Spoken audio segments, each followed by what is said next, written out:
Programme کا بہترین segment شامل کریں گے، میرا فیوریٹ سیگمنٹ جسے ہم کہتے ہیں عالم کے بول۔ دو بڑے پیارے مہمانوں نے مجھے اسٹوڈیو میں جوائن کیا ہے، میں ویلکم کہوں گا مولانا فضل سبحان، اسلامک اسکالر ہیں، ہمارے ساتھ موجود ہیں۔ بہت بہت شکریہ بھائی جان، آپ نے اپنا قیمتی وقت ہمیں دیا۔ وعلیکم السلام ورحمۃ اللہ۔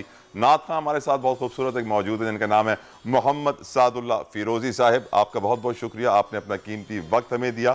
مولانا صاحب یہ بتائیے، ادب ہم دیکھ رہے ہیں آج مدینہ منورہ میں جو افسوسناک واقعہ رونما ہوا گزشتہ روز، اور اس کے بعد سے آواز اٹھ رہی ہے، شور مچایا جا رہا ہے۔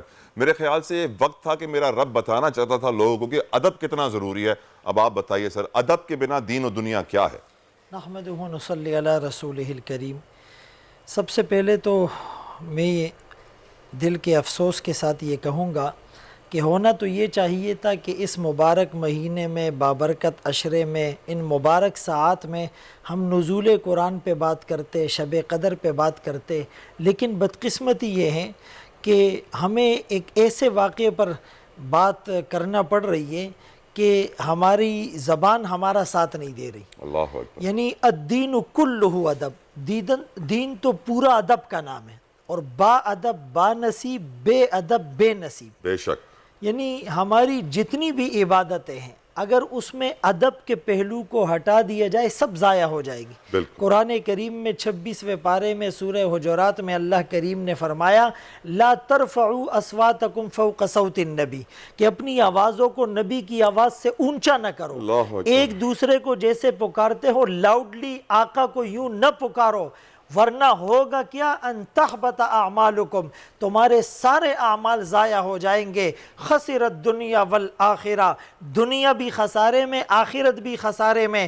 کسی عام سرزمین پر کسی عام انسان کی بے اکرامی کو بیت اللہ گرانے سے بڑا گناہ قرار دیا گیا، اور پھر وہ مدینہ منورہ ہو، پھر مسجد نبوی ہو، پھر رمضان کا مہینہ ہو، پھر آخری عشرہ ہو، پھر طاق رات ہو، پھر شب جمعہ ہو، یعنی اتنی نسبتوں کے ہوتے ہوئے آپ وہاں پر نعرے اور آپ وہاں پر شور شرابہ اور آپ وہاں پر بے ادبی کرتے ہیں۔ یہ تو وہ مقام تھا جہاں سانسوں کا شور بے ادبی ہیں، جہاں جبرائیل امین بھی اجازت لے کر آتے تھے، جہاں وہ پر زور سے نہیں ہلاتے تھے۔ علماء نے لکھا ہے وہاں تو درود اور سلام بھی زور سے پڑھنا، اجتماعی شکل میں پڑھنا ادب کے خلاف ہے۔ وہاں تو آدمی جائے تو آدمی ایک اپنے گناہوں کو یاد کر کے کیفیت میں ہو۔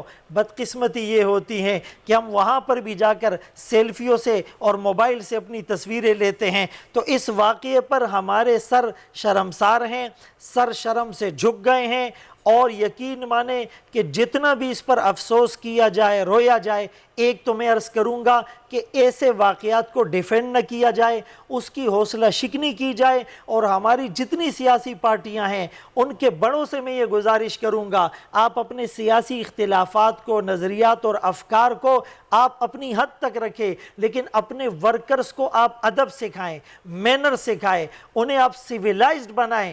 خدا نخواستہ ہم پوری دنیا کو اسلام اور پاکستان کا کیا امیج دے رہے ہیں؟ بینگ اے مسلم اور بینگ اے پاکستانی، آج یقین مانے پوری دنیا میں ہمارے خلاف ایک نیگیٹو پرسیپشن ڈیولپ ہو چکا ہے۔